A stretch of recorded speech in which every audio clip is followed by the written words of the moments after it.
Bienvenidos al Bibliófilo. En esta oportunidad les traigo una novela que, tal como lo indica la editorial, se constituye en una gran joya. Esta obra está dividida en dos partes y la primera logró conmoverme hasta las lágrimas. Y es que resulta que logra mostrar el pensamiento infantil con gran ternura, como acá. Este lunar que tengo en la cara, dije yo, ¿qué es eso?, dijo ella clavando los ojos en mí sin moverse. Ah, eso es un signo de belleza, eso es. Dicen que es el sitio donde me besó el diablo. ¿Quién lo ha dicho? En la escuela. No tienen derecho a decir eso. Ya se lo diré a Tom, él les hará callar. ¿Por qué lo tengo entonces, Mati? Bueno, a veces se nace con eso. La gente nace con toda clase de cosas. Mira, la prima de mi tía nació con una cosa que parecía un puñado de fresas en la cara, a causa del antojo que tuvo su madre de comer fresas antes de que ella naciera. ¿Y por qué tuvo mi madre el antojo de que yo naciera con una mancha así en la cara? Estaba pensando, ¿dónde está mi madre? Era otra de mis cosas raras. No tenía madre, no tenía padre. Había huérfanos en el pueblo, pero estos sabían quiénes habían sido sus padres. La diferencia estribaba en que yo no lo sabía. Espero que con este pequeño pasaje se logren interesar por la profundidad de las descripciones, la profundidad para asimilar el pensamiento infantil y evocarlo. De alguna manera es una obra que me recuerda enormemente a Silas Marner, de George Eliot, y a unos cuentos de Karen Blixen, donde nos habla de historias similares. Se trata de la obra Tres deseos en un bosque encantado, de Victoria Holt.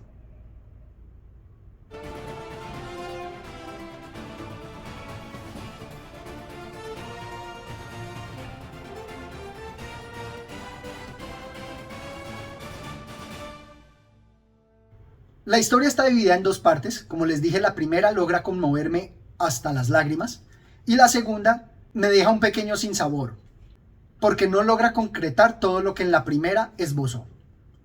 Y es que empieza con un gran misterio, empieza a desmenuzarlo y a contarnos todo desde la perspectiva de una niña, con toda la inocencia y ternura que pueden evocar. En especial me gusta mucho cómo diferencia el nombre, le da un distintivo del que había hablado en el difunto Matías Pascal de Luigi Pirandello, la importancia del nombre. Y me parece que este nombre genera gran recordación. Dice así: mi nombre me gustaba bastante, era una combinación de Susan y Ellen. La W creo que debieron incluirla para que no hubiera dos Es juntas. Me parecía que era un buen nombre, distinguido. Había muchas Ellens en nuestra aldea y había una Susan a la que llamaban Sue. En cambio, Suevelin era original.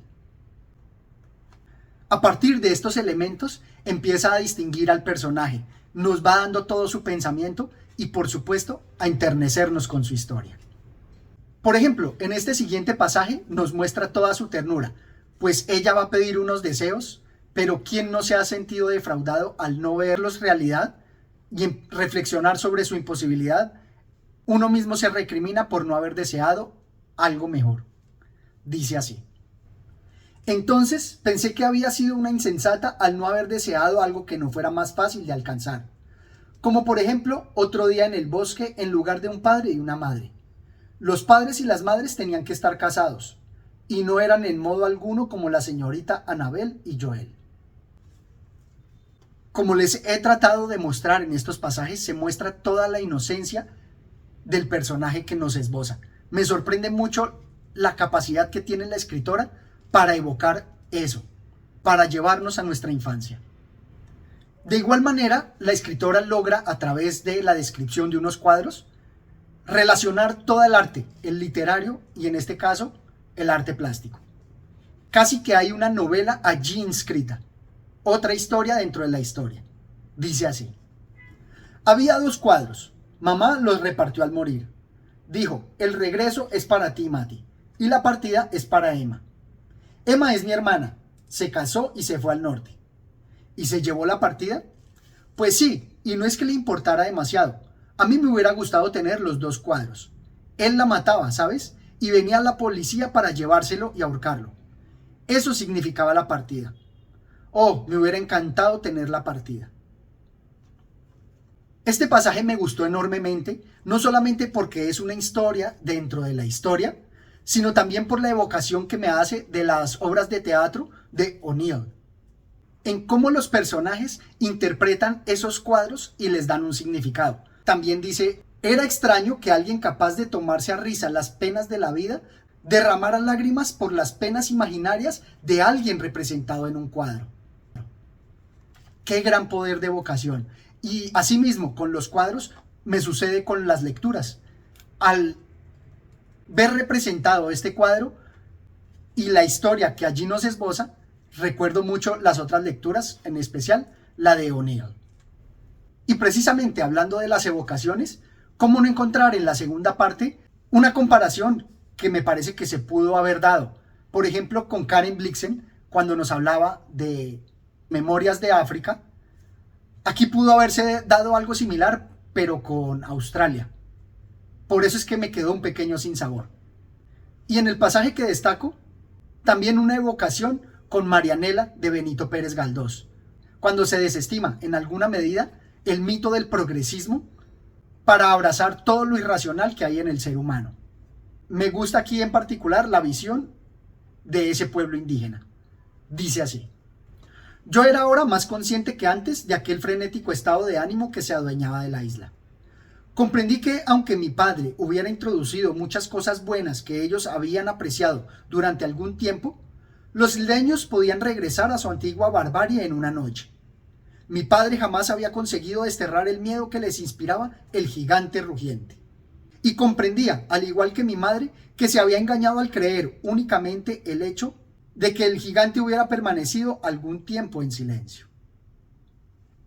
Me parece que ahí está ese rasgo distintivo donde el pensamiento de Occidente, tan enmarcado en las ciencias y en la industria, tratan de imponer a otros pueblos su perspectiva de la vida, sabiendo que en el ser humano siempre hay cosas irreductibles, que no se pueden borrar de un capirotazo. En esta segunda parte, cuando nos relata otra de las historias, ya involucrando al pueblo aborigen, me encantó encontrar unos rasgos similares a los de Alejo Carpentier en El reino de este mundo, donde la idiosincrasia de los pueblos, especialmente los indígenas, logran relacionar lo mítico, lo mágico, con lo real, como acá. Era muy típico de Cougaba seguir suponiendo que todos aceptábamos el hecho de que Cougabel había sido concebida una noche de la danza, a pesar de habernos confesado ella misma que la niña era hija de Luke Carter. Se trataba de una de las características de los isleños que más nos exasperaban. Afirmaban que algo era cierto ante la prueba absoluta de que no era verdad, y seguían creyendo en ello obstinadamente. Como les digo, en este pasaje se logra evocar todo ese realismo mágico en cómo los pueblos adoptan esas leyendas o mitos para reflejar otras verdades. Algo distintivo de los pueblos y acaso algo que de pronto el pensamiento occidental ha devaluado con su progresismo y su industria, pero que creo que va a quedar siempre irreductible, incluso en la misma Europa, como lo veíamos con el realismo mágico que nos mostraba Ivo Andrich con su obra Un puente sobre el Drina. Todos estos aspectos de la obra hicieron que resultara muy interesante, como les dije, conmovedor hasta las lágrimas y también con una evocación de otros pueblos, en especial de Australia, que resultan muy envolventes y despiertan nuestra curiosidad. De hecho, voy a buscar otras obras de la autora. Esto es todo cuanto tenía por compartir con ustedes. Espero que se animen a leer las obras que encuentren de esta autora y me dejen sus comentarios. Suscríbanse al canal y activen la campana de notificaciones. Hasta una próxima oportunidad. Gracias.